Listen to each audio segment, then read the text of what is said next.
देखिए, आज हमें पढ़ना है संवैधानिक विकास। और इस संवैधानिक विकास में मैंने बात करी थी ईस्ट इंडिया कंपनी के अंतर्गत। मैंने विकास पढ़ रखा था। यहाँ पे 1773 का रेगुलेटिंग एक्ट पढ़ रखा था। यहाँ पे रेगुलेटिंग एक्ट पढ़ रखा था। और इसी के बाद 1784 पढ़ रखा था मैंने पिट्स इंडिया एक्ट। 1786 पढ़ रखा था। 1793 पढ़ रखा था यहाँ पे। और 1813, 1833 और 1853 का ये एक्ट मैंने पढ़ रखे थे। तो अभी मैंने इसकी बात नहीं करनी। मुझे बात करनी है ब्रिटिश सरकार के अंतर्गत। आपने देखा कि मैंने आपको पढ़ाया संविधान का विकास। तो संवैधानिक विकास दो भागों में पूर्ण हुआ था। एक हुआ था ईस्ट इंडिया के अंतर्गत, एक हुआ था ब्रिटिश ताज के अंतर्गत। ठीक है, ईस्ट इंडिया के अंतर्गत जो विकास हुआ था उसकी बात मैंने कर ली थी, वो मैंने पढ़ा दिया था पिछली क्लास में। अभी मुझे बात करनी है ब्रिटिश ताज के अंतर्गत संविधान का विकास कब से होता है स्टार्ट। ये विकास होता है 1857 की क्रांति के बाद में। जो पहला यहाँ पे भारत शासन अधिनियम आता है ब्रिटिश ताज के अंतर्गत, उसे बोलते हैं भारत शासन अधिनियम। भारत शासन अधिनियम 1858। यहाँ पे क्या परिवर्तन हुए, क्या बदलाव हुए, जैसे पहले बात करेंगे हम कि इस वाले अधिनियम में क्या हुआ कि जो भारत का गवर्नर था, भारत का गवर्नर जनरल था, इस भारत के गवर्नर जनरल को नाम बदल दिया गया और इसको वायसराय कर दिया गया। और वायसराय करने के बाद में इसकी सहायता के लिए, भारत में शासन कैसे करना है इसकी सहायता के लिए ब्रिटेन में एक भारत परिषद का गठन किया गया था, जिसके तहत एक सचिव का पद बनाया गया था और उसकी सहायता के लिए 15 अन्य सदस्य भी बनाए गए थे। मैं उसकी बात करूंगा। तो आपको सबसे पहला काम याद रखना, वैसे बहुत सारे काम हुए हैं, हमें देखना है सिर्फ और सिर्फ पेपर की दृष्टि से बेहतर पॉइंट कौन कौन से होंगे। तो भारत का जो गवर्नर जनरल था उसका नाम बदलकर वायसराय कर दिया गया।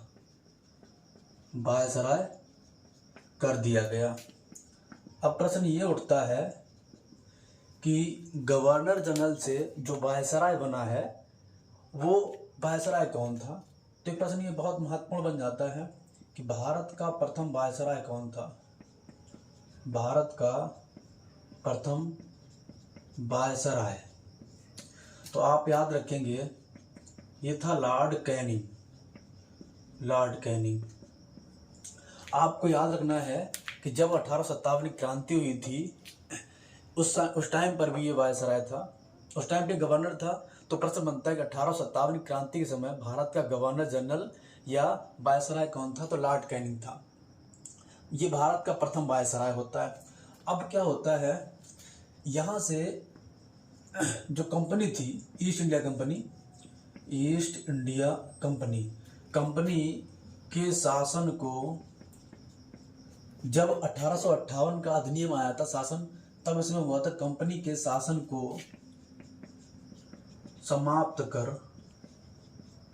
कर ब्रिटिश शासन का आरंभ किया गया।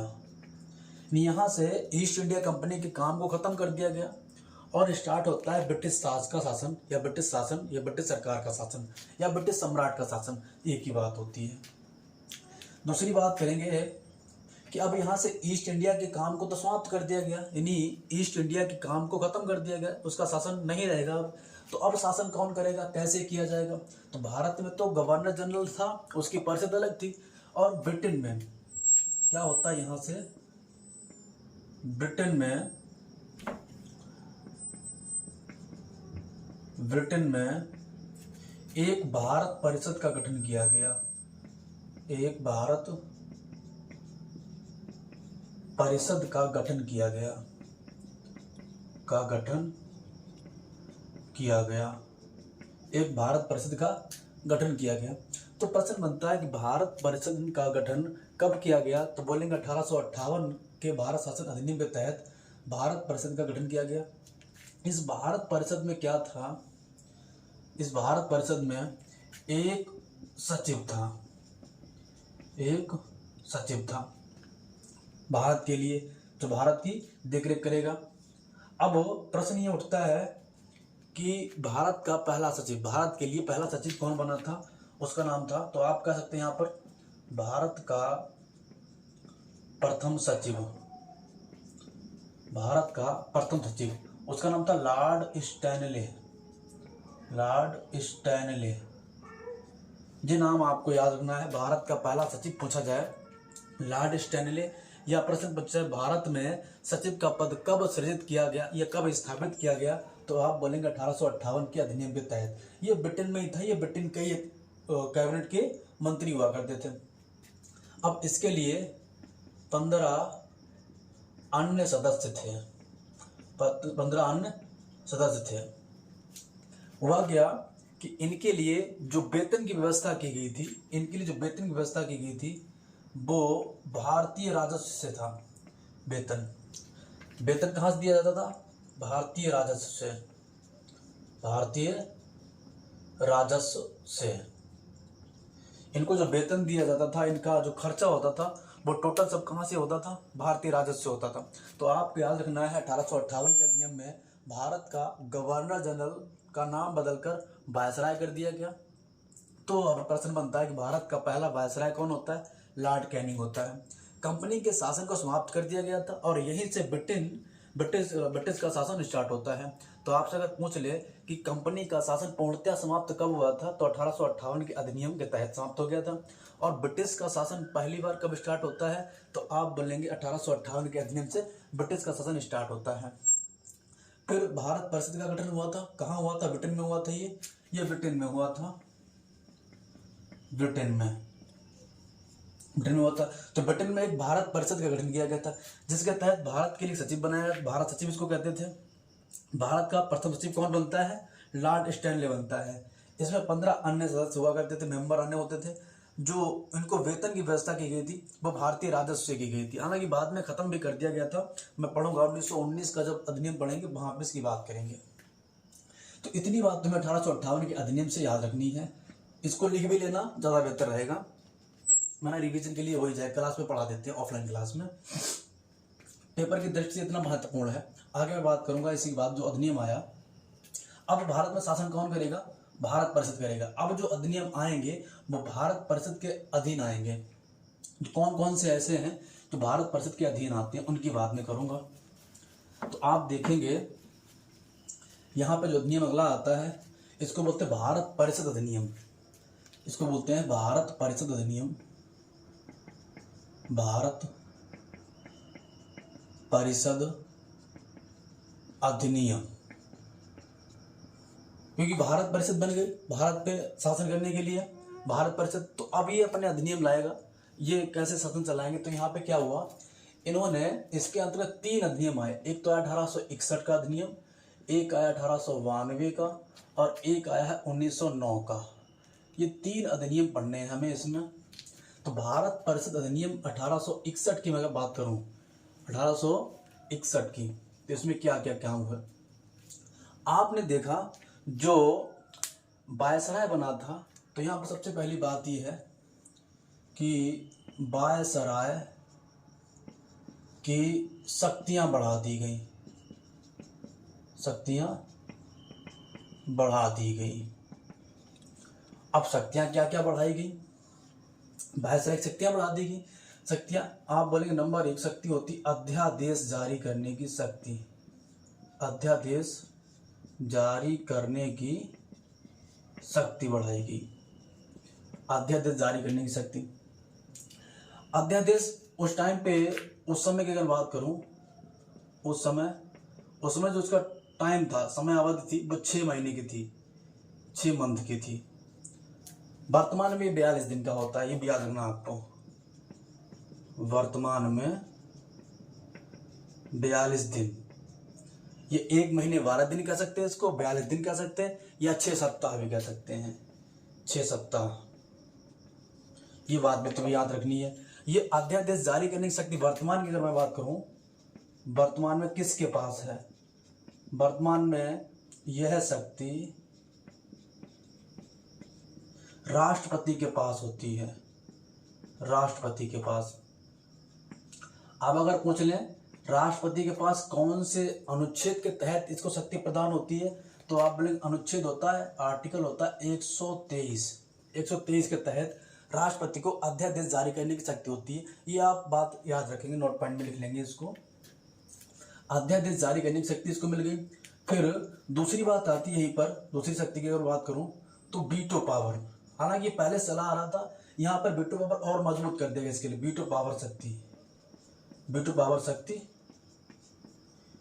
जारी रखी गई या दी गई, या जारी रखी गई, जारी रखी गई। अब वीटो पावर क्या होता है? किसी काम को मना करने की शक्ति या निषेधाधिकार शक्ति इसको कह सकते हैं, किसी काम को मना करने की शक्ति की। तो अगर इसकी वर्तमान में बात करें, वर्तमान के अकॉर्डिंग अगर देखा जाए तो वर्तमान में विश्व में 5 देशों के पास होता है, 5 देशों के पास है। और 5 देश कौन कौन से हैं आपको याद रखना है। रूस है, फ्रांस है, ब्रिटेन है, चीन है और यूएसए होता है। रूस, फ्रांस, ब्रिटेन, थोड़ा सा आप लिख दूं, आप कह लेंगे यहाँ पे ब्रिटेन के पास होता है, रूस के पास है, चीन के पास होता है और फ्रांस के पास है, अमेरिका के पास है। 5 देशों के पास में वर्तमान में वीटो पावर होता है। और इस वीटो पावर की मैं चर्चा करूंगा एक बार जब आपको हम संयुक्त राष्ट्र संघ पढ़ाऊंगा तब। अभी इसको इतनी बात तुम्हें याद रखनी है कि वायसराय को वीटो पावर की शक्ति दी गई थी। वर्तमान में 5 देशों के पास वीटो पावर होता है, ब्रिटेन में रूस, चीन, फ्रांस और अमेरिका। इतनी बात आपको याद रखनी 1861 के अधिनियम में। यहाँ पे एक बात और याद रखनी है आपको, यहाँ पर एक बार और याद रखने की बात कि सहयोग की नीति के तहत, सहयोग की नीति के तहत पहली बार भारत परिषद में गवर्नर जनरल की परिषद में भारतीयों को शामिल किया गया, भारतीयों को शामिल किया गया। इतनी बात आपको और याद रखनी है। हालांकि इतनी खास नहीं है, ये 2 पॉइंट खास होते हैं पेपर को लेकर के, इतना ही पूछा जाता है यहाँ से। आगे मैं बात करूँगा। अगला जो होगा 1861 के बाद में, 1861 के बाद में जो आता है उसे बोलते हैं 1892 का अधिनियम, भारत परिषद अधिनियम 1892। यहाँ पे आप देखेंगे 1892 में क्या होता। 1892 में यहाँ पे देखना है आपको कि सबसे पहली बार जो भारतीय थे, यानी कह सकते हैं भारतीयों को बजट पर बहस करने की शुरुआत, बहस करने की अनुमति दी गई। अनुमति, भारतीयों को बजट पर बहस करने की अनुमति। दूसरा प्रश्न क्या था यहाँ पे कि जो भारतीय हैं, भारतीयों को प्रश्न पूछने का अधिकार भी दिया गया। भारतीयों को प्रश्न पूछने का अधिकार भी दिया गया, अधिकार भी दिया गया। अब ये प्रश्न पूछने का अधिकार बात अगर करी जाए तो ये भारतीयों को 6 दिन पहले पूछना होता था, 6 दिन पहले इसकी सूचना देनी होती थी, इसकी सूचना देनी होती 6 दिन पहले, और 6 दिन बाद इसका उत्तर मिलता था। लेकिन यहाँ पे एक बात और याद रखनी है, पूरक प्रश्न नहीं पूछ सकते थे, पूरक प्रश्न नहीं पूछ सकते। पूछ सकते, केवल एक ही प्रश्न पूछेंगे। प्रश्न के अंदर प्रश्न नहीं कर सकते आप, प्रश्न के अंदर प्रश्न नहीं कर सकते आप। केवल एक प्रश्न जो पूछा उसका उत्तर मिल जाए तो ठीक है, नहीं मिल जाए तो ठीक है, बस इतना था यहाँ पे। तो 1800 जो भारत परिषद अधिनियम आया 1892 का, इसमें 2 प्रश्न आपको याद रखने हैं। एक तो याद रखना है कि भारतीयों को पहली बार बजट पर बहस करने की अनुमति कब दी गई, 1892 के अधिनियम के तहत। फिर भारतीयों को प्रश्न पूछने का अधिकार कब मिला, 1892 में, जो गवर्नर जनरल की परिषद में शामिल हुए थे और उसमें अतिरिक्त परिषद बनाई। परिषद में अतिरिक्त लोग शामिल किए गए थे, अतिरिक्त लोग में भारतीय थे, आधे भारतीय होते थे उसमें। तो इतनी बात आपको इसमें याद रखनी है। अब आपको देखना है 1892 के बाद में जो अगला आता है वो होता है 1909 का, वो होता है भारत परिषद अधिनियम 1909। यहाँ पे आपको देखना है इस समय जो वायसराय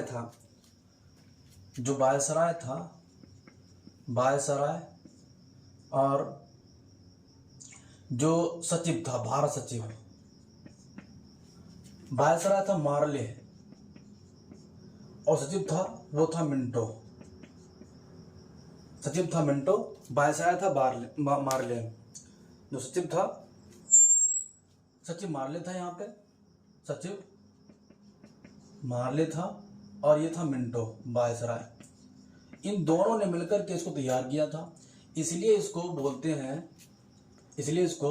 बोला जाता है मार्ले मिंटो सुधार। मार्ले मिंटो सुधार भी कहते हैं, इसको भी कहते हैं। तो पूछा जाता है मार्ले मिंटो सुधार के नाम से किस अधिनियम को जाना जाता है, भारत परिषद अधिनियम 1909 को इसको जाना जाता है मार्ले मिंटो सुधार।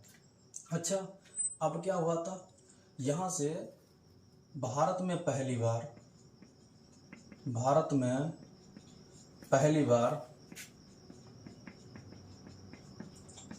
मुस्लिमों के लिए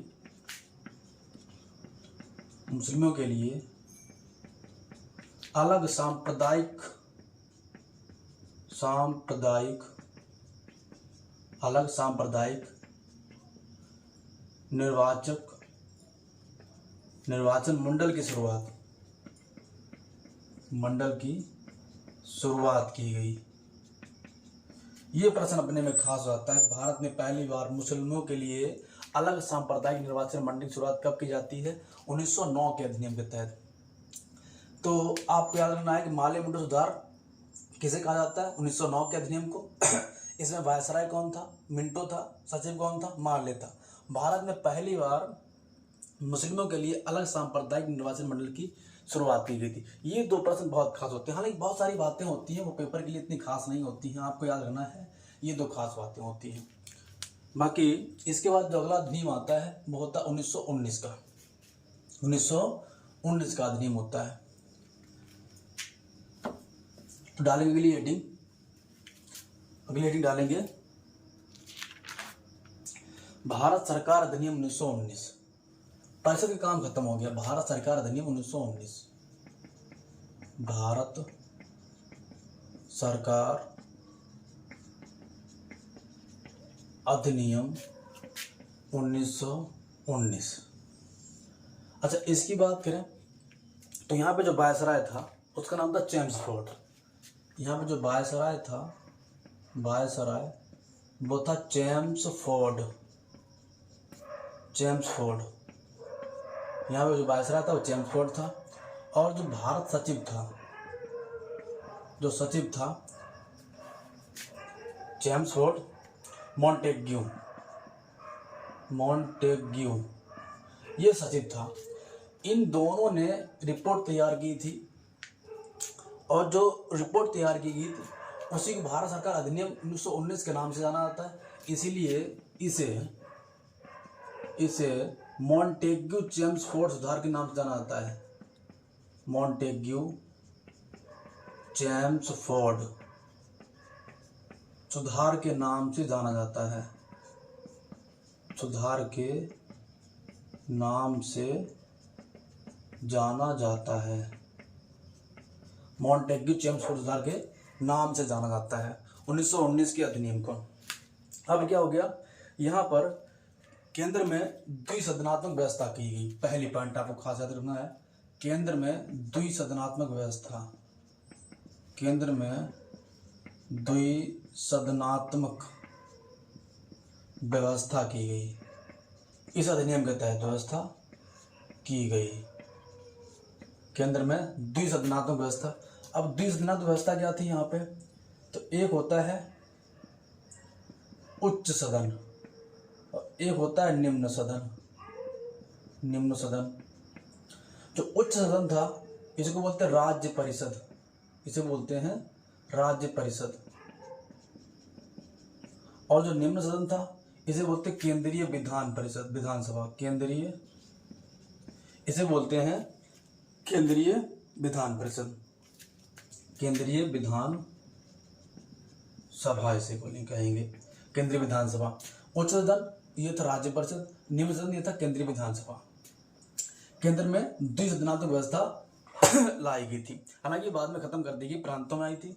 ठीक है, अभी इतनी बात याद रखनी है, केंद्र में द्विसदनात्मक व्यवस्था लाई गई थी। प्रांतों में द्वैध शासन की शुरुआत, अगला पॉइंट आपको याद रखना है, प्रांतों में, प्रांतों में द्वैध शासन की शुरुआत। द्वैध शासन आपको याद रखना है कि द्वैध शासन क्या था। प्रांतों में द्वैध शासन की शुरुआत, यानी एक ही जगह की जनता पर दो लोगों का शासन होना द्वैध शासन का मतलब होता है। इतनी बात आपको याद रखनी, इसमें भी द्वैध शासन। एक बात याद रखनी है आपको, जनक इसका कौन होता है, लाओनिस कर्टिस, लाओनिस कर्टिस, ये इसके जनक होते हैं द्वैध शासन के। तो अगर आपसे पूछ लें कि द्वैध शासन का जनक कौन होता है, लाओनिस कर्टिस होता है, इतनी बात। इसके बाद आपको याद रखना है, यहाँ पर जो अभी आपने पढ़ा था 1909 में सांप्रदायिक निर्वाचन मंडल की शुरुआत की गई थी मुसलमानों के लिए पहली बार, यहाँ पर उसका विस्तार किया गया था। तो आपको याद रखना है सांप्रदायिक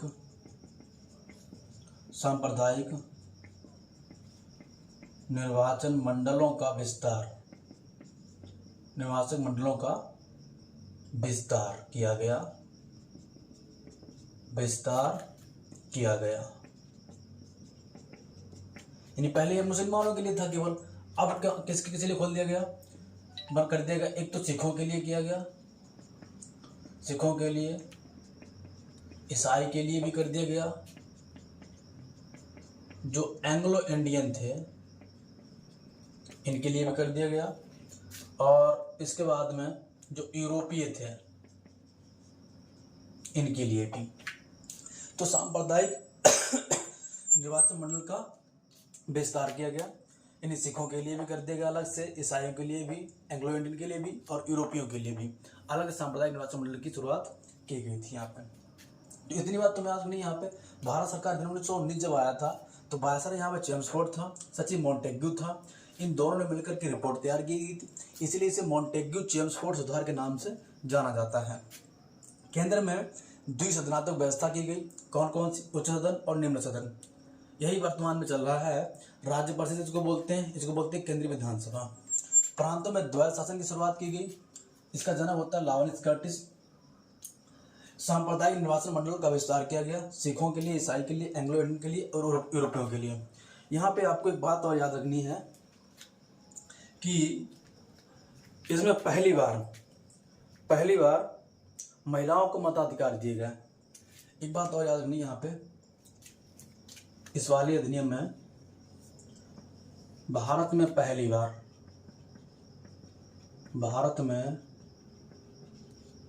बार महिलाओं को मताधिकार दिए गए,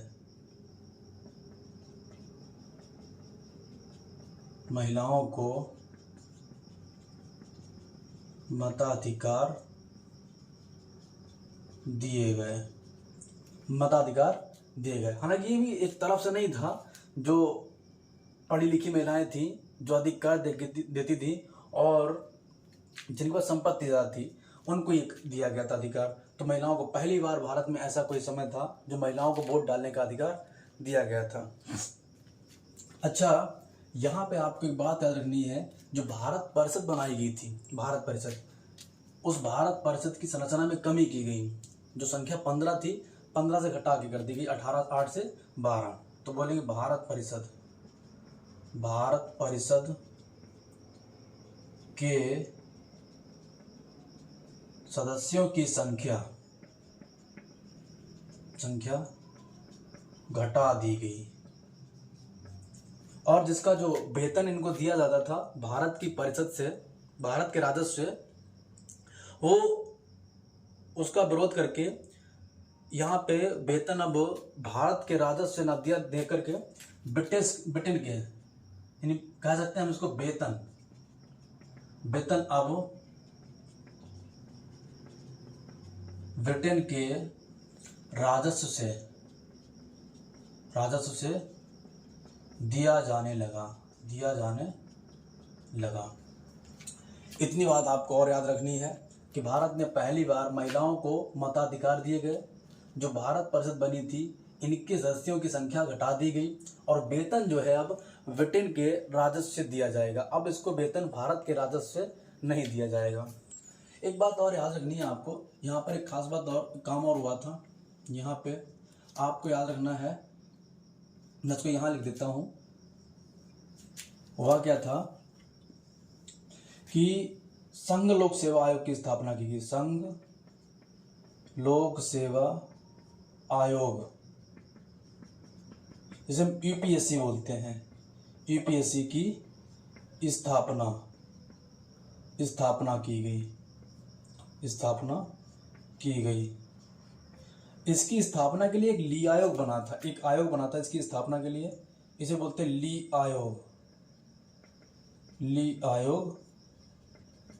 बना था, और ये बना था 1924 में बना था, और इसकी स्थापना 1926 में हुई थी ली आयोग की सिफारिश पर। तो 1919 का जो भारत सरकार अधिनियम आया था, इसके तहत संघ लोक सेवा आयोग की स्थापना हुई थी 1926 में। किसकी सिफारिश पर? तो ली आयोग की सिफारिश पर 1924 में इसकी स्थापना होती है। आज मैंने देखा, मैंने कौन कौन से अधिनियम पढ़ रखे हैं। मैंने पढ़ रखा है ब्रिटिश सरकार के अंतर्गत या ब्रिटिश ताज के अंतर्गत जो अधिनियम आए हैं उनको पढ़ रखा है। क्या क्या कानून व्यवस्था बनी, क्या क्या नियम आए, मैंने उन सब की चर्चा कर रखी है। और इसके बाद मैं पढ़ूंगा 1935 का अधिनियम। यहाँ पे देखेंगे, हमने पढ़ रखा है 1858 का भारत शासन अधिनियम आया था, 1861 में भारत परिषद अधिनियम आया, 1892 में भारत परिषद अधिनियम 1892 आया, फिर भारत परिषद अधिनियम 1909 का आया था, फिर भारत सरकार अधिनियम 1919 का आया, 1919 का। तो हमने इतने पॉइंट यहाँ पे पढ़ रखे हैं, और जो खास पॉइंट थे पेपर की दृष्टि से मैंने उतना ही पढ़ा। और इसके बाद में मैं पढ़ूंगा 1935 का अधिनियम, 1935 का अधिनियम। इसको मैं अगली क्लास में करूंगा क्योंकि थोड़ा बड़ा भी है, और इसको मैं विस्तार से समझूंगा जो आने वाले किसी एग्जाम में आपके काम आ जाए। थोड़ा विस्तार से पढ़ूंगा इसको मैं, और एक ही क्लास में इसको कर लूँगा मैं। तो इतना आपको देखना है, और कोई भी दिक्कत हो तो ज़रा मुझे बताएं कमेंट करके। जहाँ पे ना समझ में आए तो मैं उसको सुधार करूँगा। ठीक है दोस्त, मिलते हैं फिर अगली क्लास में।